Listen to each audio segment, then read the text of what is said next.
This is the lecture for Ancient and Medieval History for Monday, September 20th, 2021. Antisemitism, which is the irrational hatred of the Jews, is stoked in Europe and in the Middle East by Jews living in other people's countries as strangers in a strange land. Friction between different cultures living side by side is the cause of much human suffering. So, to those who believe that living in a diverse, multicultural quilt is easy, it's never been done. Not well by anyone, because those things that are non-negotiable, that unify a people, are non-negotiable. And when any group violates those things, whether it's diverse or not, it causes discord and problems. Not the Jews' fault, but for the Jews to remain Jewish, they need to remain apart and distinct. This irritates their hosts. So, you may not live as one of us. Jews must wear a distinctive yellow color, scarf, or star. Jews must wear distinctive clothing or hairstyles. Now, sometimes Jews choose to do this themselves, like the Hasidim and the Orthodox Jews, and sometimes they are forced to do it by law, the yellow star, the yellow scarf, so that people don't confuse Jews with people. Do you see the dehumanization at work? Second stage of anti-Semitism, you may not live among us. So Jews are moved into ghettos, walled-off neighborhoods, where Jews are kept in curfew after dark. And these curfews are designed to keep the Gentiles safe. Hi, please sit over there and put everything on the floor. Guess you missed a quiz. That's you.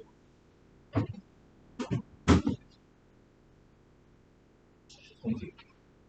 Here, please do the quiz and turn it in, and also turn in your homework if you've got it.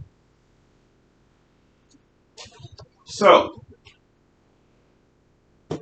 there are also a series of anti-Jewish laws which come and go in medieval times.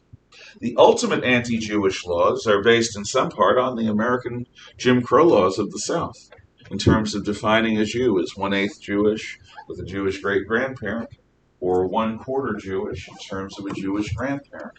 And they have different names and categories and legal stances.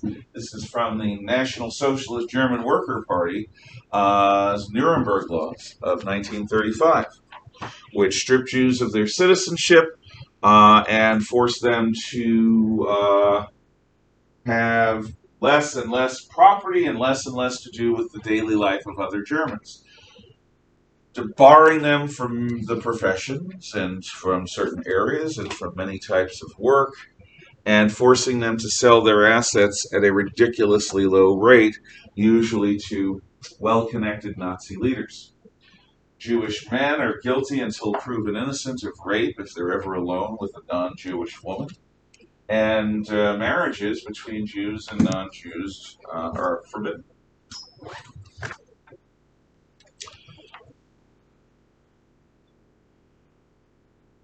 The third stage of anti-Semitism, according to the great historian Raoul Hilberg, who has the landmark work on the Holocaust, is "you shall not live."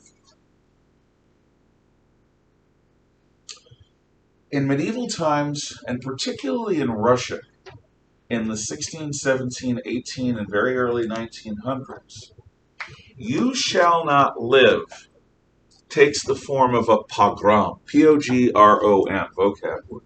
Pogrom, P-O-G-R-O-M, vocab word. Pogrom. This is under "you shall not live." Your notes. Now, up until Hitler's final solution, for hundreds of years, the majority of the world's Jews live in Eastern Europe, between Berlin and Moscow, particularly in an area of the Ukraine and White Russia and southwestern Russia called the Jewish Pale of Settlement. Jews in Russia are only permitted excuse me. Yes. Jews in Russia sneeze on you. I went away. Like you get sick, it's my fault. Jews in Russia were only allowed to settle within this Pale of Settlement. Now, in cities like Minsk, Jews would settle in ghettos. In the countryside, a rural Jewish ghetto is called a shtetl. If you've ever seen Fiddler on the Roof, it's set in a shtetl, the Jewish ghetto outside of a Russian peasant town. Tevye lives in the shtetl, so does his family. And since we had Fiddler on the Roof portrayed live here a year or two ago, hopefully you got a chance to see that, because I thought it was very, very well done. So, Jews are kept apart in the Jewish Pale of Settlement. But every so often something happens. Either there's a natural disaster, or some kids go missing, or there's a war, or a disease, or there's victory in war. And the Tsar, the Emperor of Russia, wants to reward his most effective soldiers, who are the Cossacks. And the Cossacks are horsemen who have mixed Eastern European and Tatar and Mongol and Turkish blood. And they are the Apaches of Eurasia. They are incredibly good on horseback. And the Cossacks, once converted to Russian Orthodox Christianity, are the Tsar's most fearsome soldiers. These guys are wild men. They are legendarily wild men. So, when the Cossacks are allowed to celebrate, or for whatever other reason a pogrom is declared, and the word pogrom means an officially sanctioned anti-Jewish riot. An officially sanctioned anti-Jewish riot. That is what a pogrom is. An officially sanctioned anti-Jewish riot. When you're done with the quiz, sir, just put it in the period 1 shelf, please. An officially sanctioned anti-Jewish riot. In a case like this, the Tsar or his government might declare a pogrom for a certain period of time. And this allows the Cossacks to ride through with government approval to the ghettos and shtetls of the Jewish Pale. Burning and stealing and beating and raping and murdering. If a Jew looks at a Cossack funny, saber across the face, or saber through the neck or the spine. The Jews have no recourse. There is nothing they can do, because this is not crime. This is payback for crucifying Christ. That is how the Russians justify it. They classify every Jew as a Christ killer.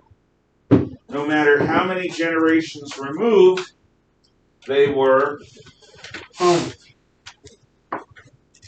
the small conspiracy of Jews that were involved in getting Jesus crucified. So this is not criminal behavior according to Russian law. Thank you. This is justice. Generational justice. And I point this out to you because today we've got an entire movement in the academic community that wants to blame white people for slavery.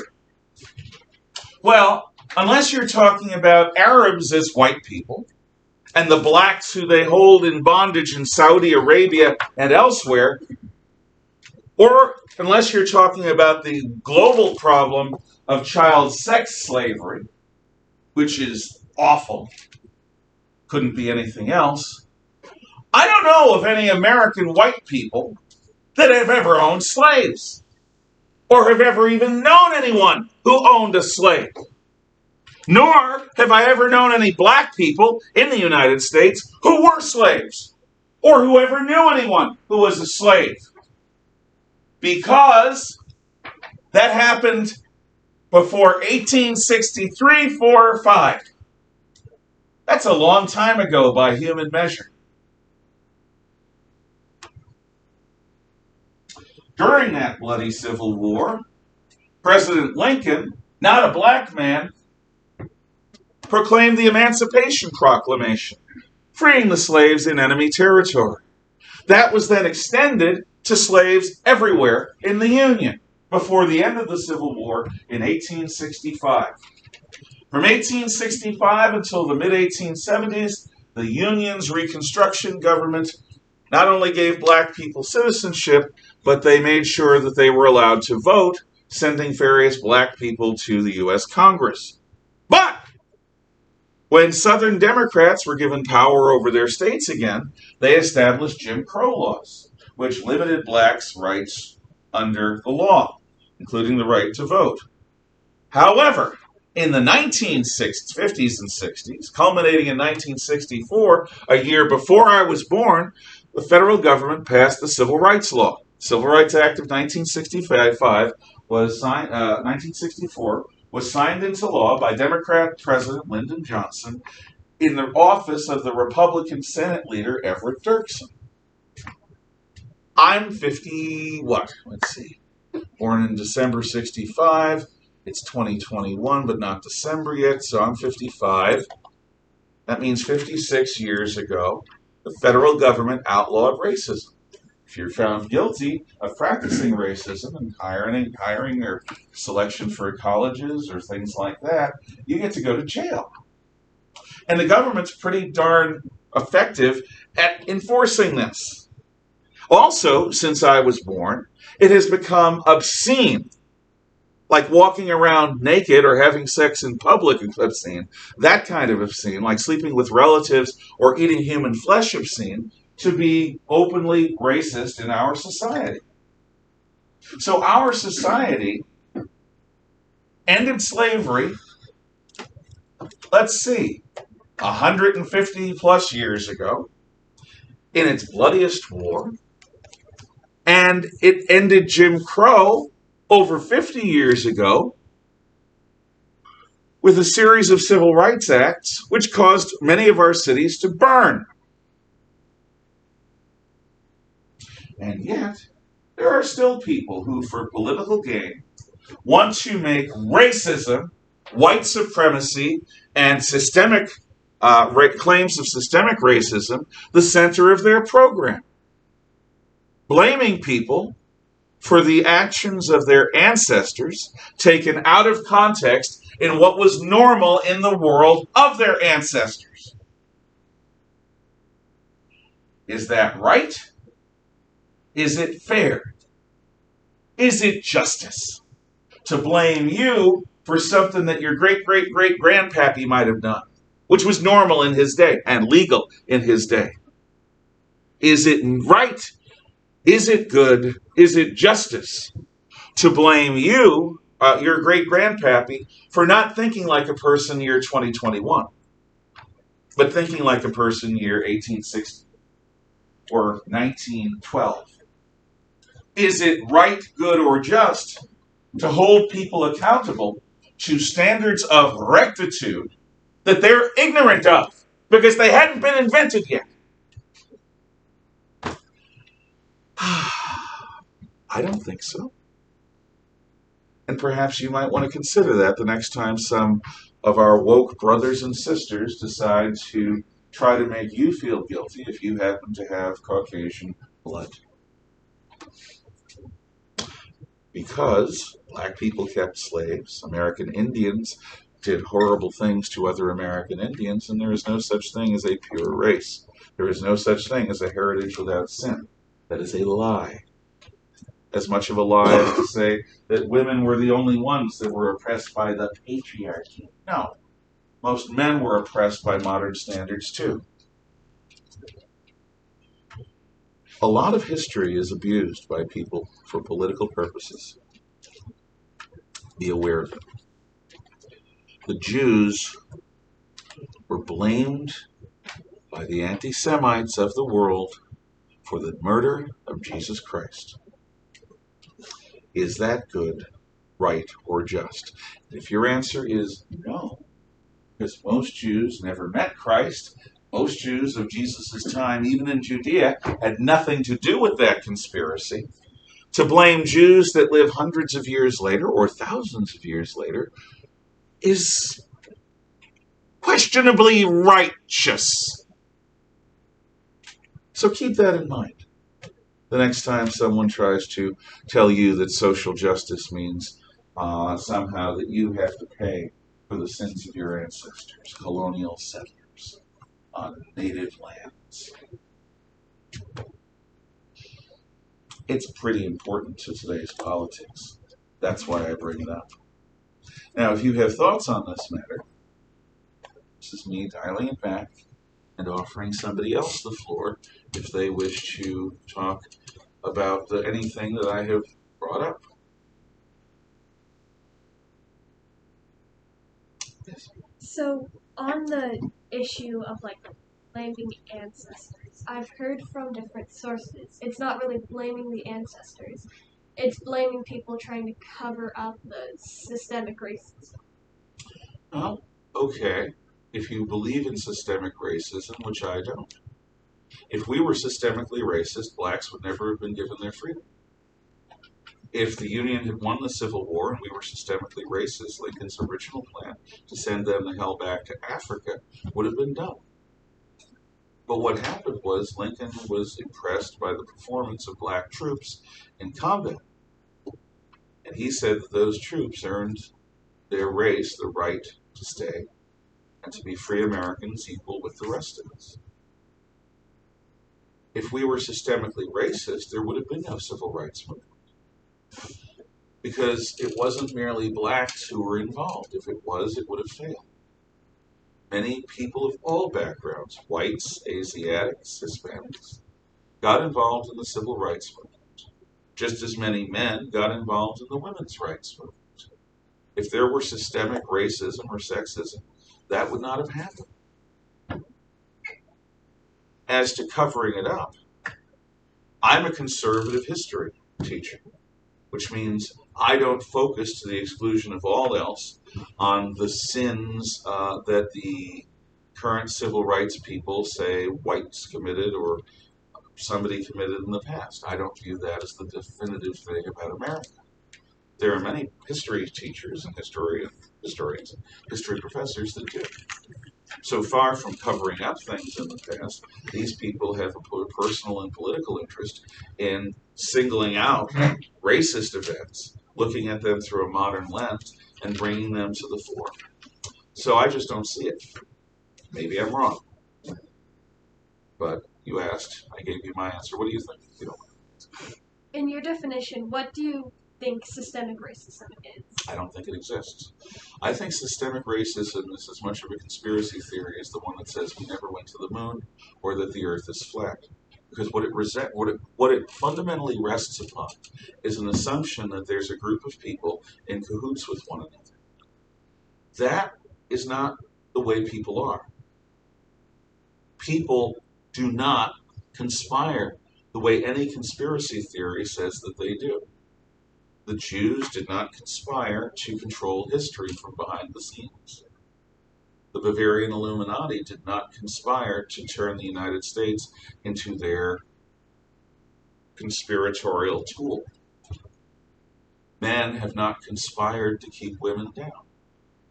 It simply never occurred to men of a certain generation to consider women as anything other than baby makers, sex partners, and house servants. One of the amazing things about our civilization is that men and women begin thinking more broadly than their ancestors had. And so we start considering, and by the way, Christianity was one of the first things to do this, so was Judaism, to see women as true people. And if women are true people, shouldn't they be allowed to be true people? with choices that are broad and opportunities that go beyond those limited roles. That's where we get freedom. So I don't believe in systemic racism. I don't believe in systemic sexism. What it does is it takes a modern notion of equality and projects it backward onto people who just didn't think that way and blames them for not being modern. To me, it doesn't make sense. Frankly, I know because of affirmative action throughout my entire life.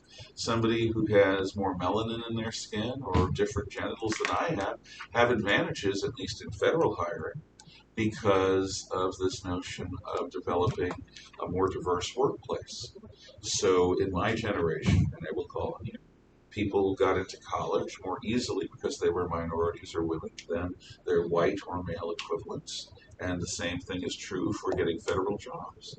Do you honestly think that a junior senator from Illinois with no legislative achievements to his name could have 8 years later become president of the United States if it wasn't for his skin color? Barack Obama was not chosen because he had a deep record of political achievement in Illinois as a state senator or as a senator in the U.S. Senate from Illinois. He was chosen because the Democratic Party wanted to put forth a plausible black candidate for the presidency. And the American people elected him not once, but twice. If we were a systemically racist nation, I don't think we would have done that. So I don't believe it. We may disagree on this one. You asked, I said. Yes, thank you. Oh, I'm sorry. I don't really see how that like answers like because she said like what do you define systemic racism I don't believe as? it. That's like what would you say? Like if someone asked what is systemic racism, you wouldn't say like I believe in it or I don't. Like what do you think it is? what do I think that Santa Claus's house looks like? It is a question that asks me to posit a mythological answer. I think Santa's house probably has candy canes as pillars in front of his home and is made of gingerbread. It's not real. And I don't wish to entertain a myth that I think is caustically destructive, like acid dropping on a person's skin. I don't believe that the United States is systemically racist.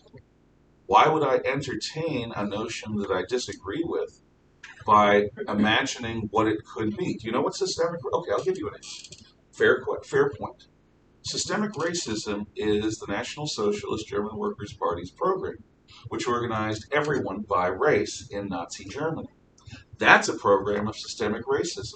There are laws, the laws are enforced, there are concentration camps, people are preferred or punished on the basis of race. Here's another example.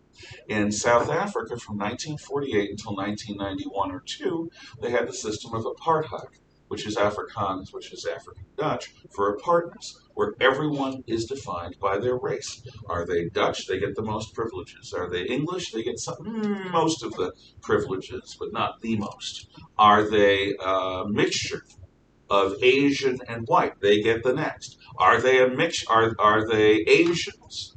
I'm sorry, are they a mixture of black and white? They get less. Are they Asians? Lots of Indians and Pakistanis in South Africa. They are next. Are they a mixture of Asian and black? They are next. Are they purely black? They're at the bottom. Those are systemically racist states. Nazi Germany and apartheid Africa. The United States, having liberated its slaves and set up civil rights laws that are more advanced than most places on earth, is the opposite. So there's my answer. I don't believe United States is systemically racist. I believe that South Africa at that time was, and I believe that Nazi Germany was. Your thoughts?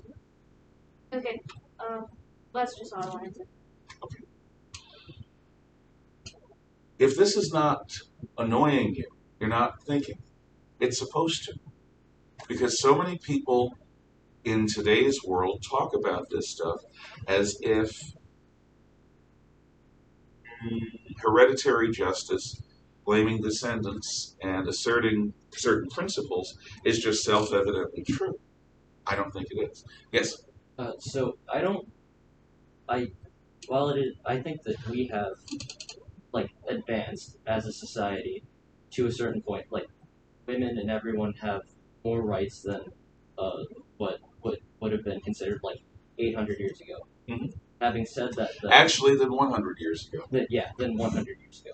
Having said that, though, I do believe that it could be advanced even more. There's always going to be someone that thinks that someone is better than someone Okay. else. There's a difference between laws in society and private thoughts. Yeah.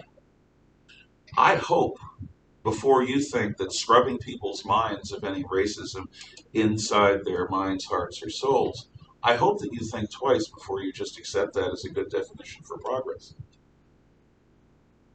Do you really want a government or a group of other people who think that they're better than you or that they're right and you're wrong, reaching into your mind and playing games with your very thought processes? A society is a group of people bound together by certain beliefs. One of our beliefs is freedom, another is equality. And equality is something that we've worked a lot more towards. But in the United States, what we have is equality of opportunity, not equality of result. And a lot of people today use the term equity for equality of result. Equality of result is when you allow a government such power that it can decide who wins and who loses, who lives and who dies. That isn't a reward for individual effort. That's a predetermined result. That's racism in the name of getting rid of racism. To say that you need a certain number of blacks, of women, of handicapped people, of homosexuals, of whatever. Whenever you decide what the result should look like on the basis of race or gender or any other birth characteristic, you're engaging in racism. I would say that freedom means equality of opportunity. There are no laws barring people from certain jobs. There are no laws that bar people from education. People get what they are. Do some people start out with an advantage because mommy and daddy happen to be wealthy or well-connected? Hell yeah, that's part of life. To try to deny that, how do you do that without punishing people for having wealthy parents? Is the government's job to punish people for having wealthy parents to level the playing field? I don't know. I don't know if I answered your point. Yeah, I was just because although it may not be enforced as a government, there are still some people say they're put like on the board of for accepting like students to college. There may be some people who do not believe that like if you're a woman you're not as good as a man and you might have to work harder. Conversely, there may be people who think it's about time that we, and I will call it, that we have black or women or Hispanics or Asians or any other group that you want to think of who would use preferential treatment to get them. In fact, that has been legal policy since the 1960s. Yeah. It's called affirmative action. Yeah. What you do is you look for the statistics. That's what the government does. It looks to see if there's a pattern of racism or other preferences that might be called bigoted. But the government, in my lifetime, has permitted bigotry in favor of formerly disenfranchised groups in the name of so-called squaring things. I don't believe in that, even though I benefited from it, because I am Hispanic. I am not Caucasian. And as a result, in any event, yeah. Behavior is something that the laws can control. Thoughts, ideas, no, not in a free society. In fact, in a free society, you have to allow the Ku Klux Klan, just like you have to allow the Communist Party, just like you have to allow the Church of Satan, just like you have to allow any group that isn't a representative of majoritarian opinion. If you suppress the Klan, I'm not talking about their crimes, I'm talking about their ability to speak. If you suppress the Communist Party, if you suppress the Church of Satan, you are treading upon people's freedom of conscience. In a free society, you have to put up with evil people talking their evil stuff, as long as they don't act on it. If you try to control that and build on ideas of hate speech, you end up creating a controlled society, not free. Anyway, that's my thought. I may be wrong.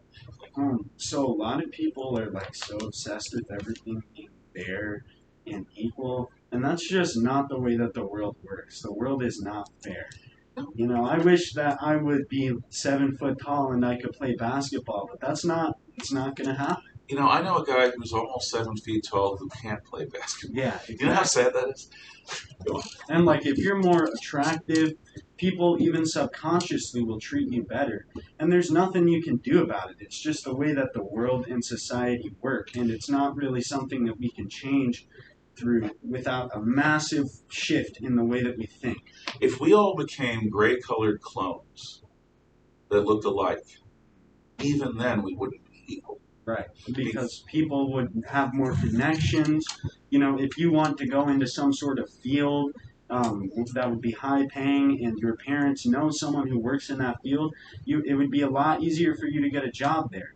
But that is in society. If you want to get a job there and you don't know someone, you would just have to work a lot harder. And it's about the effort that you put in. And so many people will have easier opportunities and things that are handed to them. But if you work hard enough, you can get to those things too. It's just not going to be easy, and that's the way that things are. That's meritocracy. And meritocracy is the most fair system that anyone has ever invented. Meritocracy says you get out what you put in. I'm blind in my left eye. Should everyone on a sports field, when I get on the sports field, have to wear an eye patch to equal the ground? Bleep no. I may have to work twice as hard as the guy next to me. I may get half as good a result, but I am free to pursue my dreams. No one's going to stop me. We are not all equally beautiful or smart. We are not all equally charismatic or eloquent.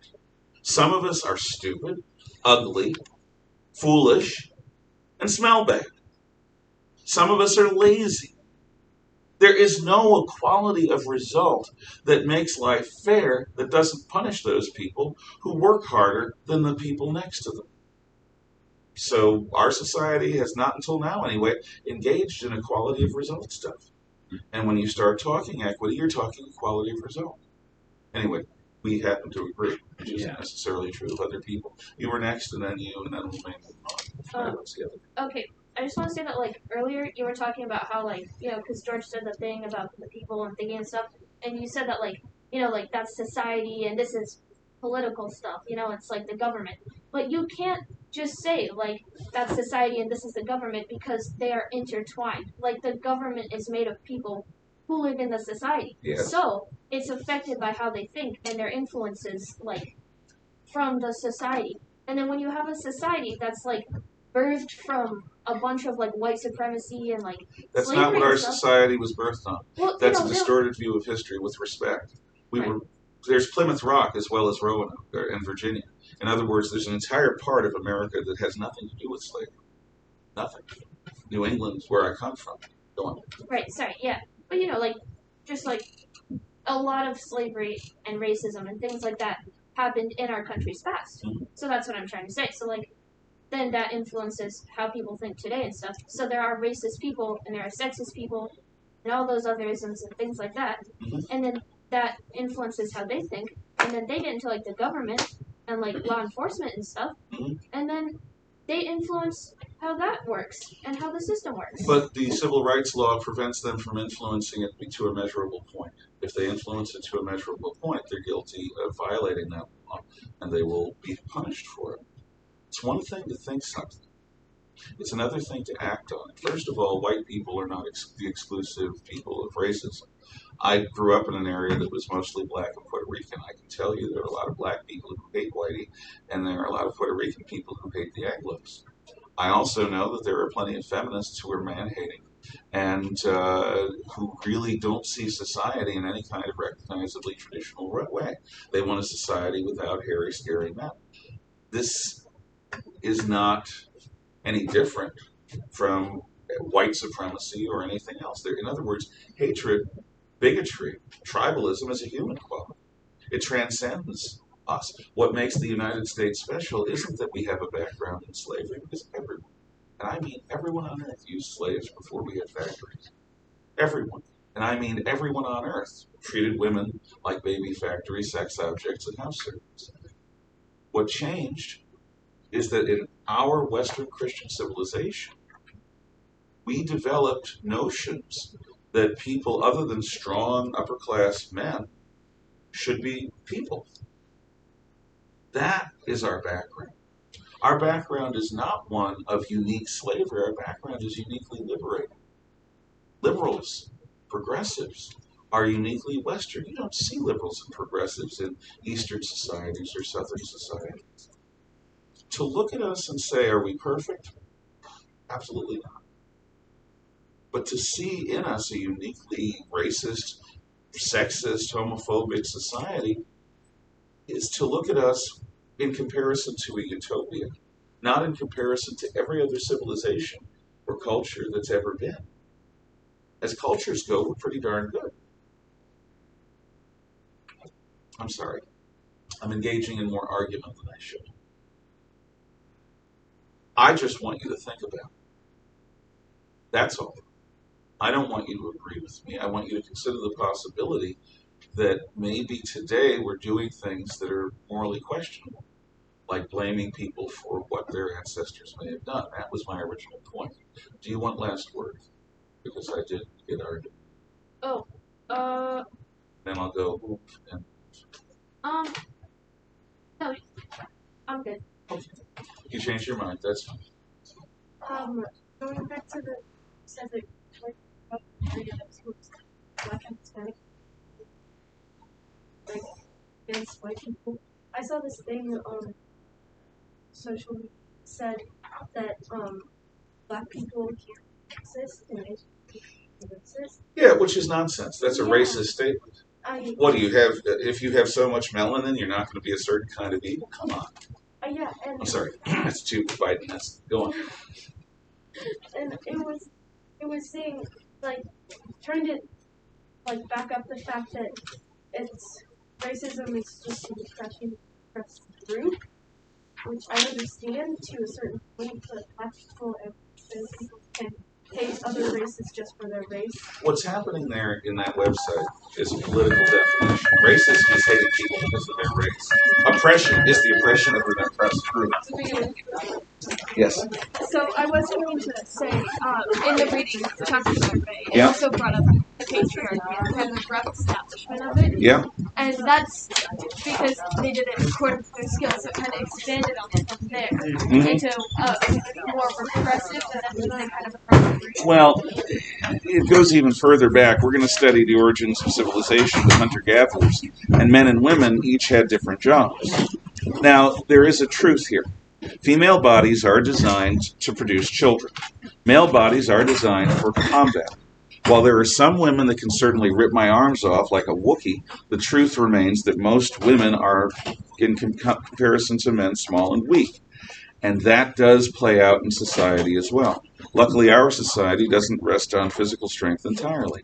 There's a moral component, and that gives us more equality of rights. Anyway, that's my answer. Thanks. Yes? Is there something I can do? Well, no, you can rewrite wrong answers when I give it back, and you get a half credit. Absolutely. I left on a piece of paper at home a part of my survey, and I forgot to write. You mean the map, or? Well, no, it wasn't the map. It was part of like the Gilgamesh one. Okay. So, Then what you should do is get it in as soon as possible, but you're going to lose credit because it wasn't all in on time. Okay. But get it in as soon as you can and make sure it's good, and I'll try to be as reasonable as I can. Okay. But I can't Thank promise you. anything. Okay, so I also Thank you, too. did not turn it in. I wasn't. Just get it in. Okay. Okay. You'll take a late penalty. It's not the end of the world. Okay. What Thank is you. the late penalty? Usually it's -30. Okay. So see you later.